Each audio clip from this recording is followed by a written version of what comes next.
The knife slipped from my hand, clattering against the stainless steel counter like a gunshot in the quiet kitchen, and blood, my blood, smeared the cutting board in a way that made my stomach twist. "You're fired, you worthless queer," the head chef snarled, his face twisted in rage. But it wasn't the words that hit hardest. It was the way Liam's eyes met mine across the room, wide with shock, as if I'd just shattered the fragile trust we'd built over stolen glances and late-night shifts. In that instant, I realized my lie, the one that kept me hidden as Jake the line cook, had just carved deeper than any blade, and there was no going back from the betrayal I'd unleashed on the man I was falling for. I never meant for it to end like this. Not in the back alley of my own flagship restaurant in Manhattan, the air thick with the scent of garbage and rain-slicked pavement, while sirens wailed in the distance like the city's indifferent heartbeat. But secrets have a way of festering, don't they? And mine, the one that painted me as just another struggling nobody in a white apron, had rotted into something poisonous, threatening to take down everything I'd built and everyone I'd come to love. My name is Ryan Hargrove, and on paper, I'm the golden boy of New York's culinary scene. At 32, I turned a single hole-in-the-wall bistro in Brooklyn into a chain of 15 upscale eateries under the Hargrove hospitality banner, each one a testament to my obsession with perfection. Forbes called me a visionary. The New York Times dubbed me the king of farm-to-table.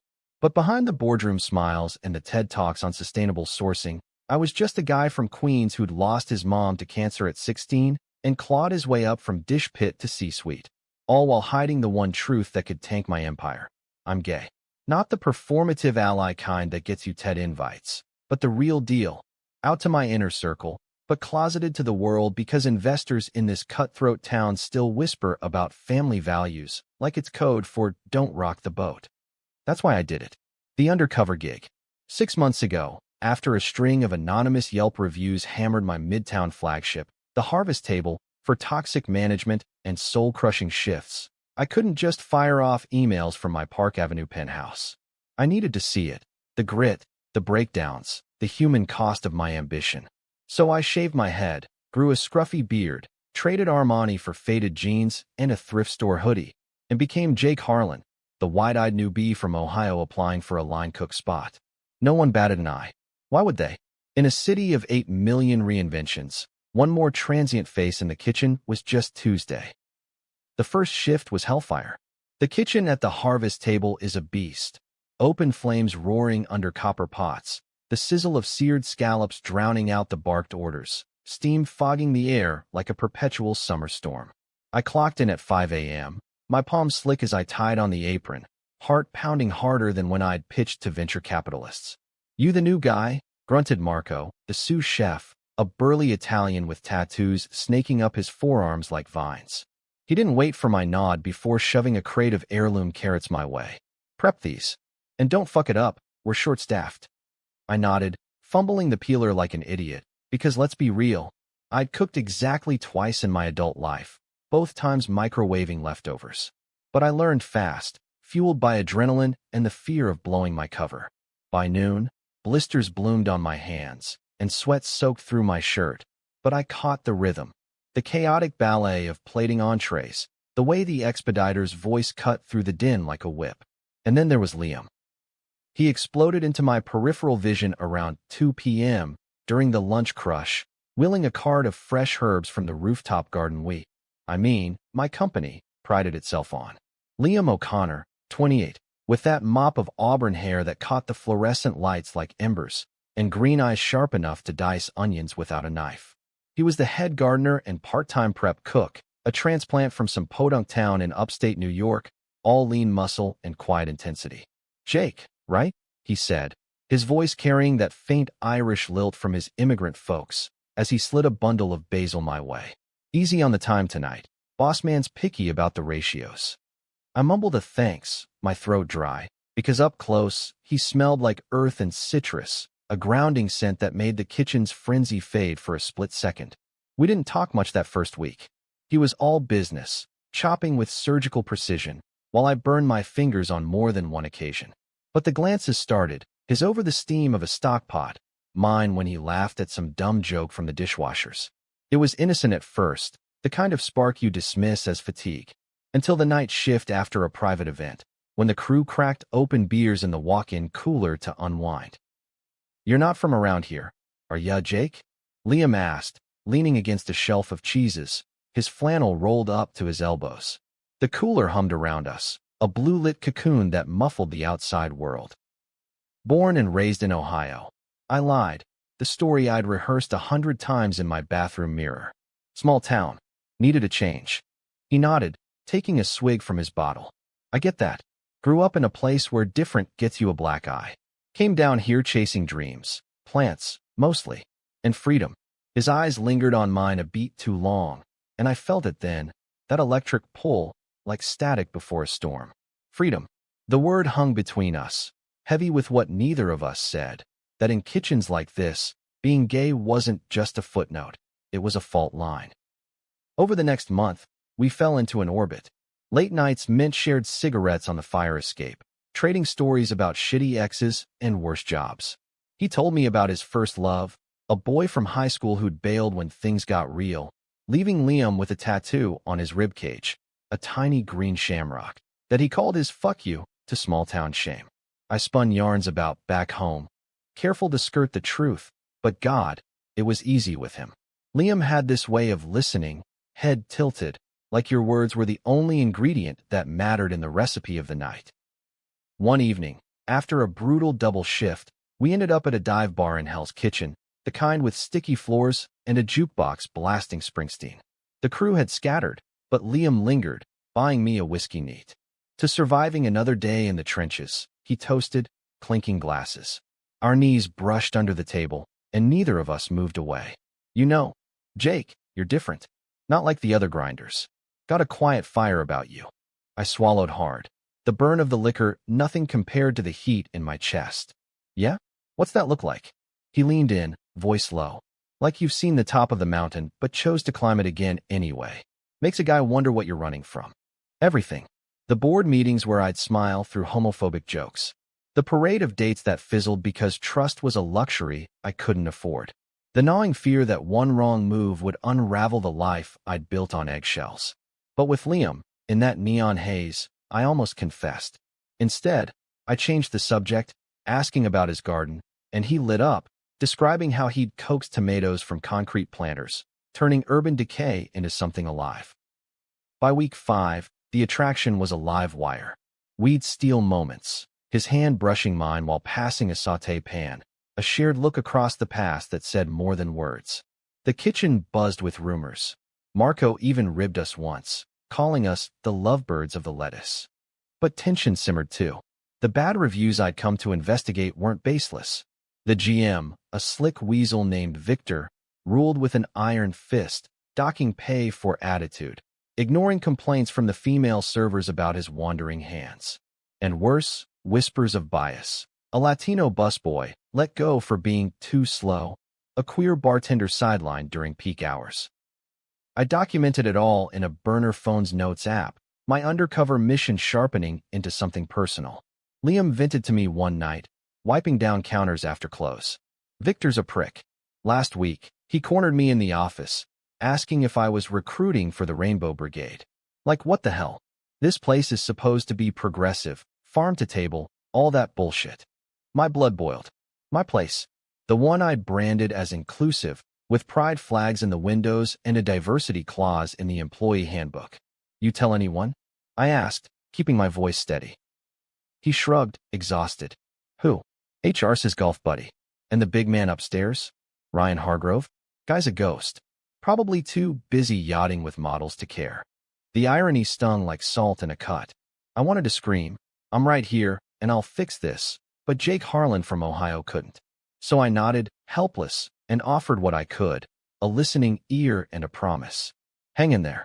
Things change." That night, as we locked up, rain pattering against the windows, Liam turned to me in the dim hallway. "Hey, Jake, dinner sometime? Not crew stuff. Just us." My heart slammed against my ribs. "Yeah," I breathed. "I'd like that." Our first real date was at a hole-in-the-wall falafel joint in the East Village, the kind where the pita's warm and the tabouleh's tart with secrets. We laughed over shared plates, his foot nudging mine under the table, tentative at first, then deliberate. By the time we spilled out onto the sidewalk, the city alive with honking taxis and street performers, he kissed me. Soft, searching, tasting like hummus and hope. It was the kind of kiss that rewires you, makes the world tilt toward possibility. For a while, it was bliss. Stolen weekends hiking in the Palisades, where he'd point out wild edibles like a poet reciting sonnets. Nights tangled in his tiny Astoria apartment, talking until dawn about dreams, his of owning a community farm, mine of, well, vague nothings that fit Jake's facade. I told him I was saving for culinary school, a white lie that bought time.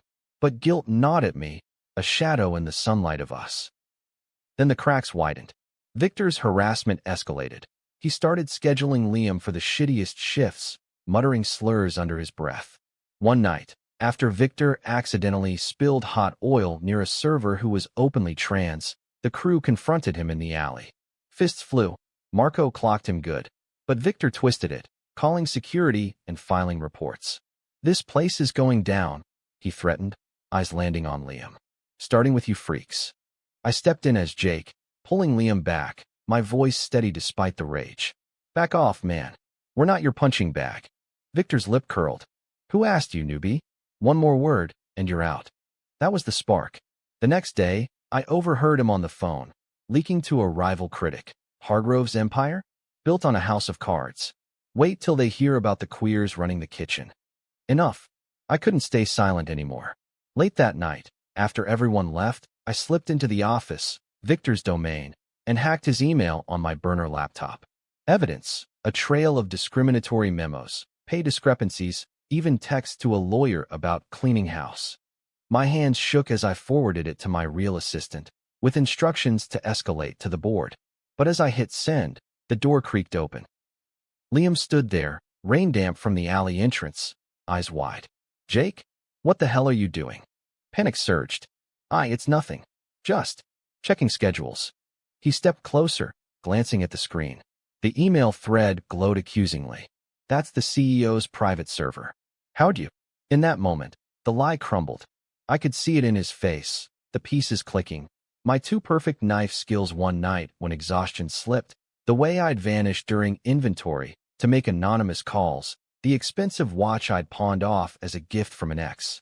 His expression shifted from confusion to hurt, raw and accusing.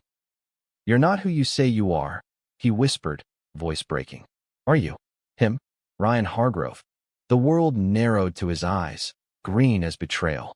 I opened my mouth, but the word stuck. And then Victor burst in, reeking of bourbon, his face a mask of fury. "What the fuck is this?" Chaos erupted. Victor lunged, grabbing my collar, slamming me against the desk. "You little shit, spying? I'll bury you." Liam shouted, pulling him off, but Victor whirled, fist connecting with Liam's jaw in a sickening crack. Blood sprayed, Liam's blood now, and I snapped. "You touch him again, and you're done." I roared, the CEO in me surfacing, all polished rage. Victor laughed, wiping his knuckles. "Oh, I'm done. You're the one playing dress-up, Hargrove. And your boyfriend, here's collateral." He spat the word like venom, then stormed out, slamming the door. Liam slumped against the wall, hand to his swelling face, staring at me like I was a stranger. Tell me it's not true. But it was.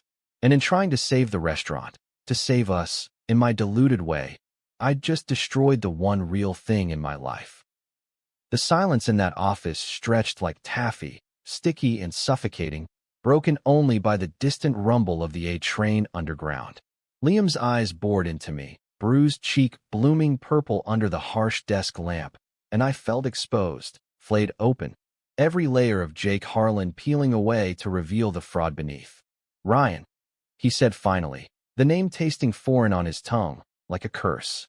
All this time, the stories, the kisses, was it just research? Some executive team-building exercise? "No." I choked out, stepping forward, hands raised like I was approaching a spooked animal. "God, no, Liam. It started that way, the undercover thing. But you, us, that was real. The most real I've felt in years." He laughed, bitter and hollow, sliding down the wall to sit on the threadbare carpet. "Real? You lied to my face every day. About who you are, where you're from. I told you things about my family disowning me when I came out, about the nights I cried myself sick after my ex left. And you sat there, playing poor boy from Ohio, lapping it up like it was mise en place for your big expose. Tears stung my eyes, hot and unbidden. I'd prided myself on control, boardrooms, balance sheets. But here, with him, I was unraveling. I was scared. Of this exactly. The judgment, the headlines. CEO plays pretend, hearts break in kitchen. But I never meant to hurt you. Victor's been poisoning this place for months, harassing staff, burying complaints. I had to see it myself. And what now? He snapped, voice cracking. You swoop in like some caped crusader, fire him from your ivory tower, and what? Pat us on the head. We're not your charity case, Ryan. We're people. I thought you were one of us. The words landed like punches, each one echoing the isolation I'd fought my whole life. Growing up in Queens, Mom working doubles at a diner while Dad bailed before I could walk, I'd learned early. Vulnerability is a luxury for the straight white kids with safety nets. Coming out at 18 meant losing the few friends who stuck, scraping scholarships while dodging slurs on the subway. Success became my armor. Hargrove hospitality, the empire that screamed I've made it. But it couldn't shield me from this, the man I'd fallen for seeing me as the villain. I know, I whispered, sinking to my knees beside him. I fucked up, royally. But please, let me make it right. Come with me. We'll talk, away from here. He searched my face, conflict warring in those green depths. Hurt, anger, and something softer, reluctant. Finally, he nodded, once, and let me help him up. We slipped out the back, into the relentless Manhattan drizzle, hailing a cab to my penthouse because his place felt too tainted now, too full of Jake's ghost. The ride was torture, his body rigid beside me, staring out at the blurred neon of Times Square, while I itched to bridge the gap, but knew better. My building loomed on Park Avenue, all glass and doormen who averted their eyes. Perks of invisibility. The elevator ride up was silent, the mirrored walls reflecting our disheveled selves. Him with a split lip, me with beard stubble itching like guilt. Inside, the space was sterile, white marble counters, abstract art from galleries I never visited. A far cry from his cozy Astoria nook with its overflowing bookshelves and herb pots on the sill. He wandered the living room, trailing fingers over a mid-century credenza, eyes distant. This is you, huh? The kingpin life. It's a cage, I admitted, pouring a scotch from the bar cart. Top shelf, ironic now. Fancy bars on the windows, but no room for mess. Or truth. We sat on the leather sectional, the city sprawling below like a glittering apology. I told him everything. The lonely ascent, the parade of ghost relationships, the terror of being outed in an industry where scandal means stock dips. How the harvest table wasn't just a profit center. It was Mom's dream, the diner she'd sketched on napkins before chemo stole her spark. I went undercover because I couldn't trust the reports. Not after what happened at the Chicago location, union busting, lawsuits. But meeting you, it changed everything. Made me want more than fixing, made me want this. He sipped his drink, ice clinking like accusations. Then why hide? Afraid I'd gold dig? Or that I'd spill to the tabloids? Neither. I set my glass down, leaning closer. Afraid you'd see the real me and run. The guy who cries at indie films, who volunteers at food banks on Sundays but calls it PR. The one who's terrified of loving someone enough to lose control. For a heartbeat, his guard cracked, his hand brushed mine, tentative. I don't run easy, Ryan. But trust, that's earned. And you torched it. We didn't kiss that night. He crashed in the guest room, and I lay awake in mine, staring at the ceiling fan's lazy spin, replaying the alley fight on loop. Victor's fist on Liam's face, my fault, for stirring the pot without armor. By morning, he'd iced his jaw and left a note. Need space. Don't call. But, thanks for the truth, at least. The next week was purgatory. From the boardroom, I orchestrated Victor's exit, quiet severance, NDA, a consultant gig in Jersey to keep him muzzled. The leaked emails hit HR like a bomb. Investigations launched, back pay dispersed. The crew got wind via anonymous memos, my doing. And morale ticked up, shifts covered voluntarily, tips pooled fairer. But Liam? Radio silence.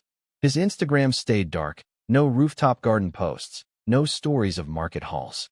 I drove by his apartment twice, chickened out both times, the doorman's knowing glance enough to send me fleeing. Work swallowed me. Meetings blurred into investor calls, my assistant fielding personal matters with polished deflection. But the emptiness gnawed. At a gala for the James Beard Foundation, surrounded by schmoozing chefs in tuxes, I spotted a familiar face across the room. Ethan, my ex from culinary school, all slick charm and zero depth. He sidled up, flute of champagne in hand. Ryan Hargrove, still breaking hearts? Heard your Midtown spots, Drama Central. I forced a smile. Old news. What's your poison these days? Consulting. And you still single? We were good together, once. The offer hung, easy and uncomplicated. No secrets, no stakes. I almost said yes, the loneliness a siren call. But then I pictured Liam's laugh, that rare, unguarded one over falafel, and excused myself to the balcony, gulping night air laced with exhaust and distant laughter. That's when my phone buzzed, a text from an unknown number. It's Liam. Meet me at the restaurant. 10 p.m. We need to talk. Heart in my throat, I blew off the after-party, cab crawling through traffic like molasses. The harvest table glowed under sodium lamps, a skeleton crew prepping for brunch. I slipped in the employee entrance, nerves jangling, and found him in the rooftop garden, his domain, pruning basil under string lights, the city hum a soft underscore. You came, he said, not turning, shears snipping rhythmically. Wouldn't miss it. I approached slow, hands in pockets. How's the face? Healing. He set the tool down, facing me. Moonlight silvered his hair, shadows playing over the bruise fading to yellow. Been thinking. About us. About trust. I braced. And it's not black and white. You lied. Yeah, that's a mountain of shit. But Victor's gone because of you. The crew's breathing easier. Hell, they even asked about Jake at shift change, like you were family. He paused, exhaling. I get why you hid. Seen enough closeted execs in this city, suicides, scandals. But it hurt, Ryan. Felt like loving a mirage. I'm sorry, I said, meaning it bone deep. No more hiding.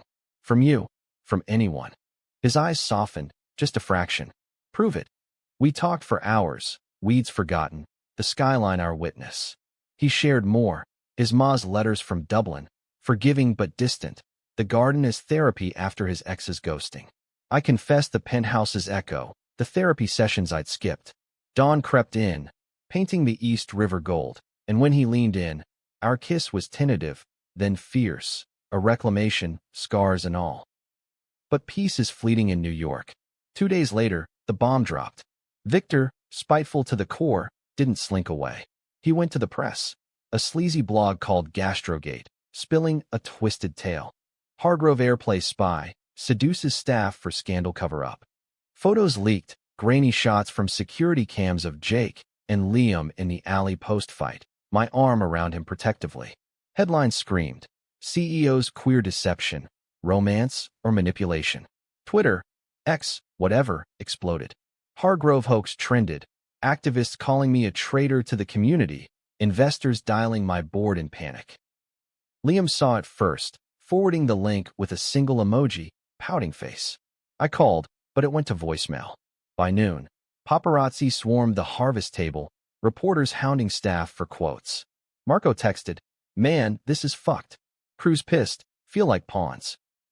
I raced downtown, shoving through the scrum, but Liam was barricaded in the walk-in, door locked. "Go away, Ryan," he shouted, voice muffled. "Please. It's bullshit. Victor's revenge. Let me explain." A beat, then the click. Inside, the cold air raised goosebumps, shelves of produce looming like judgmental giants. He faced me, arms crossed, eyes red-rimmed. "Explain? Or spin? The article says you targeted me, used the romance to bury the dirt. It's lies." My voice broke. "I love you, Liam. That's not spin. But if you can't see that." He deflated, rubbing his temples. "I do. But the world's seeing something else. My ma called, first time in years, asking if it's true, if I'm that boy in the photos." Colleagues demanding, half support, half shade. "It's a circus, and I'm the clown." Guilt crashed over me. My circus, my fault. I'll fix it. Press conference. Full disclosure. And drag us deeper? He shook his head. Maybe we pause this. Until the dust settles. The word pause gutted me, but I nodded, throat tight. Whatever you need. He stepped closer, cupping my face. Gentle, despite everything. Not goodbye. Just breathing room. I left him there, amid the cooler's hum, stepping into the flashbulbs like a man walking the plank. That night, alone in the penthouse, I drafted the statement, coming out, owning the undercover op, vowing reforms. But as I hit send to my PR team, doubt festered. Had I saved the restaurant, or just ignited its funeral pyre? The press conference was a bloodletting, staged in the Harvest Table's dining room under chandeliers that suddenly felt too ostentatious, like costume jewelry on a corpse. Cameras clicked like vultures' beaks as I stood at the podium, suit crisp but soul ragged, Liam's absence a hollow in my chest. Today, I come to you not as the CEO you've read about. I began, voice steady from years of pitches, but as Ryan Hargrove, a gay man who spent too long in shadows. The undercover operation was a mistake, born of desperation to protect my team. It hurt people I care about deeply, and for that, I'm profoundly sorry. Questions flew. Was the romance staged? Impact on stock? Resign? I fielded them with brutal honesty. Yes, I was in love. No, not manipulation. And hell no, I wouldn't run. By the end, sweat beaded my brow, but a strange catharsis bloomed. Out. Finally, unapologetically. Social media shifted. Hargrove hoax morphed to real Ryan. Allies amplifying voices from the kitchen, stories of the changes we'd already sparked. The board backed me. Barely. Stock dipped 3%, but rebounded on the authenticity narrative. Victor sued for defamation. A slap suit I countersued into oblivion with his own emails as ammo. But victory tasted like ash without Liam. A week of ghosting stretched to 2. His garden posts resumed, but replies to my texts were curt. Busy. Talk soon. I threw myself into reforms. Mandatory bias training, profit sharing for staff, a queer employee resource group. Marco became interim GM, thriving in the role, texting thumbs-up emojis that felt like lifelines. One rainy Thursday, desperation won. I showed up at his Astoria door unannounced, soaked from the sprint, a paper bag of takeout from our falafel spot dangling like an olive branch. He opened it in sweats, hair tousled, surprise softening to wariness. Ryan. Bold move. Desperate, I admitted, holding up the bag. Truce? Or at least carbs. He sighed, stepping aside. The apartment smelled of soil and sage, plants thriving on every surface. We ate cross-legged on the floor, pita tearing awkwardly at first, then easier, laughter bubbling over a botched bite. Missed this, he said quietly, wiping tahini from his chin. Missed you. Relief flooded me. Ditto. The penthouse is a tomb without your chaos. Talk turned serious. The media storm's toll, Isma's tentative emails thawing the ice. She's trying, he said, vulnerability cracking his voice. Says she saw your conference. Called you brave. High praise from her. I'm just surviving. I set my plate down, heart hammering. Liam, about the pause. I get it. But I need to know, can we try? For real? No more masks. He studied me, green eyes piercing. It's scary. You're the CEO now, out and proud, with the world watching. What if it's too much? What if I can't keep up? Then we figure it together. I took his hand, thumb tracing his knuckles. You're the one who taught me that, turning dirt into dinner. Messy, but worth it. The kiss that followed was slow, deliberate, a bridge over the chasm we'd carved. It led to more, nights rebuilding, days navigating the spotlight. We went public subtly, a joint interview without magazine, him talking gardens, me crediting him for the soul in the sourcing. The crew embraced it. At a staff barbecue on the rooftop, Marco raised a toast. To Jake, Ryan, and the Irish charmer who tamed him. But shadows lingered. My ex, Ethan, resurfaced at a networking event, slurring overtures into veiled threats. Careful, Hargrove. Glass closets shatter easy. I brushed it off, but unease simmered. Then, the anonymous emails started. Grainy photos of Liam and me from our hikes, captioned fairy tales over. Victor's handiwork? Or something uglier? Liam noticed my distraction, cornering me in the kitchen one prep shift. I'd started volunteering there, apron and all, to rebuild trust. What's eating you? Just paranoia. I chopped fennel, knife flashing. Old ghosts. He set his peeler down, pulling me into the pantry's dim alcove. Talk to me. That's the deal, remember? I spilled. The emails, the fear of backlash derailing the reforms. What if coming out costs you? The garden program's funded by donors who might bail. His jaw tightened. Then they bail. This isn't about them. It's us. But doubt flickered in his eyes, and that night, alone, I forwarded the threats to my security firm, sleep evading me. The climax hit like a nor'easter 2 months in. We'd planned a weekend getaway to the Catskills. His idea, a cabin with a plot for wild foraging away from the city's grind. En route, my phone exploded, alerts from my assistant. Emergency board meeting. Now.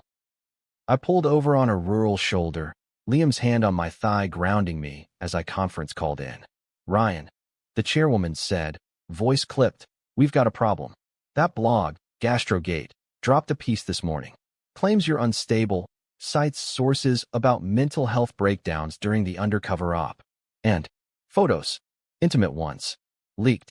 The world tilted. What photos? Of you and Mr. O'Connor. Private. From the cabin last month? No, the Palisades hike. My blood iced. Not Victor, Ethan. He'd tailed us, the snake, snapping candids of us mid-kiss on that overlook, sunlight dappling our skin. The article twisted it. Hargrove's honeymoon hack. CEO's secret affair exposed amid breakdown rumors. Stock plummeted 12%. Calls for resignation thundered. Liam's face paled beside me. Ryan, I didn't leak them, I said, frantic, but the damage bloomed. Reporters at my building, crew texts pouring in. WTF, boss? Worst, a voicemail from Liam's ma. Saw the papers, son. Disgraceful. Don't call. He stared at the dashboard, fists clenched. This is what I feared. The watching. The twisting. It's not us, I pleaded. It's them. Ethan, the vultures. We fight it. But he shook his head, eyes glistening. Fight or flee. I'm tired, Ryan, of defending our happiness to strangers. The drive back was a funeral procession, silence thick as fog. At his door, he turned, voice raw. I love you. But maybe love isn't enough when the world's a meat grinder. Don't, I begged, grabbing his arm. We built this, through lies, through truth. Don't let them win. He pulled away, gentle but firm. It's not them. It's me, realizing I signed up for a spotlight I can't handle. Take care of the garden for me. The door clicked shut, echoing like finality. I stumbled to my car, rain blurring the windshield, and drove aimlessly until dawn, the city a smear of accusation. Back home, the board demanded my head. I offered it. Interim CEO slotted in, my empire fracturing under the scandal's weight. Days blurred into numbness. Therapy mandated, statements scripted. I tended the rooftop alone, Liam's shears heavy in my hands, coaxing basil from soil that felt barren. He'd quit quietly, letter citing personal reasons, the crew mourning like a death. Ethan gloated via email, told you glass shatters. Then, the unexpected, a package at my door, no return address. Inside, a journal, his pages filled with sketches of our hikes, pressed wildflowers, entries chronicling us. Ryan's laugh today? Rare, real. Makes the hiding worth it? No. Makes me want more. Tucked in the back, a note. Missed my chance to say, I'm proud of you. Out and fighting. But I need to find my own mountain. Don't wait. Love, L. Rage and grief warred, but clarity cut through. He'd given me freedom, even in leaving. I donated the garden program to a nonprofit, anonymous, ensuring its life beyond me. Stepped down permanently, cashing out to fund queer youth shelters. Mom's legacy, reborn. Months later, at a small pride event in Brooklyn, low-key, no cameras, I spotted him across the crowd, laughing with a group of activists, his smile unburdened. Our eyes met, a nod exchanged. No words, but understanding. Hurt lingers, but so does grace. In the end, love isn't possession. It's the courage to let go, so both can bloom. Healing isn't linear. It's a goddamn zigzag, full of detours and dead ends that leave you questioning if you'll ever see straight again. After Liam's note, I sold the penthouse, too many echoes of what-ifs, and relocated to a brownstone in Cobble Hill, Brooklyn, where the stoops sag with history and neighbors actually wave.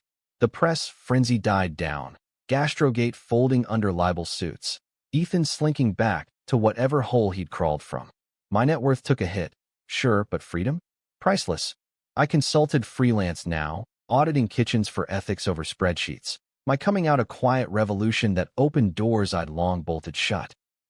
The crew from the harvest table scattered like seeds.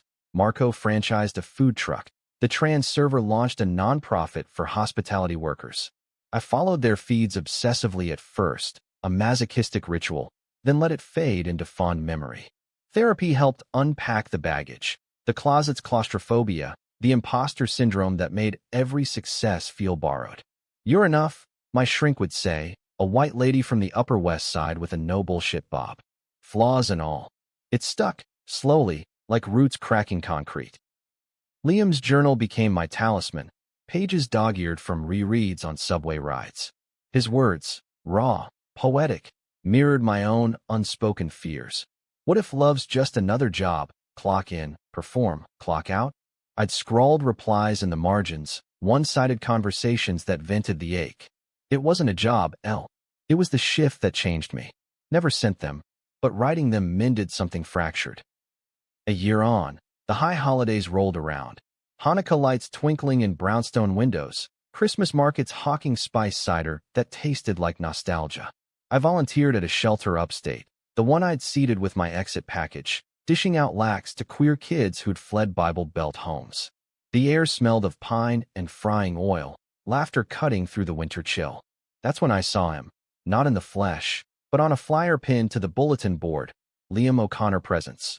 Urban Roots Farm Collective. Community Workshop, Growing Your Own Revolution. January 15th, Bronx. My pulse stuttered. He'd done it.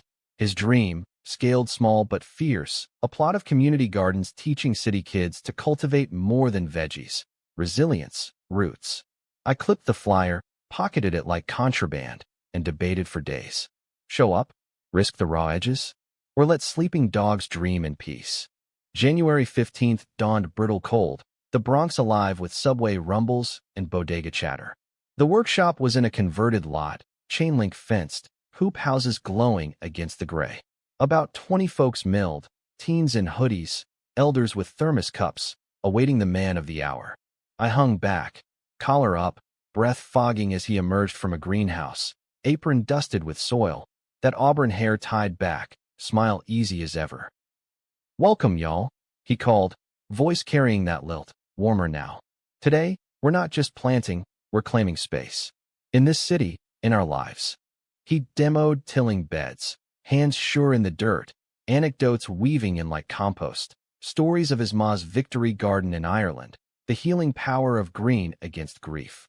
I watched, transfixed, pride swelling unbidden. This was Liam, unscripted, thriving, without my shadow. Q&A time, hand shot up.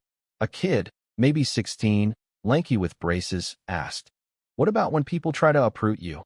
Like family or haters?" Liam paused, eyes scanning the crowd, landing on mine for a split second, recognition flickering, then steadying. You replant stronger, find soil that nourishes. And sometimes, you forgive the storm that scattered you. The session wrapped, folks dispersing with seed packets and hope. I lingered, pretending to inspect a compost bin, until his boots crunched gravel behind me. "Ryan Hargrove, fancy meeting you in the mud." I turned, heart thudding. Up close, he looked good, lines around his eyes from sun and smiles, but the bruise of last year long gone. "Heard about this place. Had to see it." He nodded, wiping hands on his jeans. "It's home. Kids like that one. They remind me why I started." We walked the rows, kale peeking through frost, trellises heavy with dormant vines, conversation tentative, then flowing. He asked about the brownstone, cozy chaos, finally, the consulting, liberating. No more empires. I quizzed the collective, grants from unlikely donors, plots expanding borough-wide. Laughter slipped in, easy over a shared memory of that disastrous falafel spill. At the fence line, overlooking the Harlem River's sluggish flow, he stopped. "Saw your shelter work. Ma mentioned it. Thinks you're a saint now. I chuckled. Hi, Bar. How's she? Better. Visiting in spring. We're mending. A beat, then, missed you, in the quiet moments.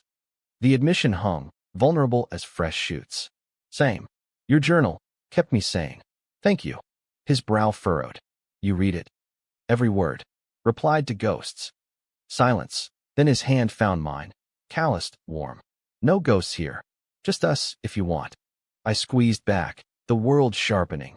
River glint, distant horns, his pulse syncing with mine. More than want. Need. We didn't rush. Dinner that night at a taqueria, walks in the lots, rebuilding brick by brick.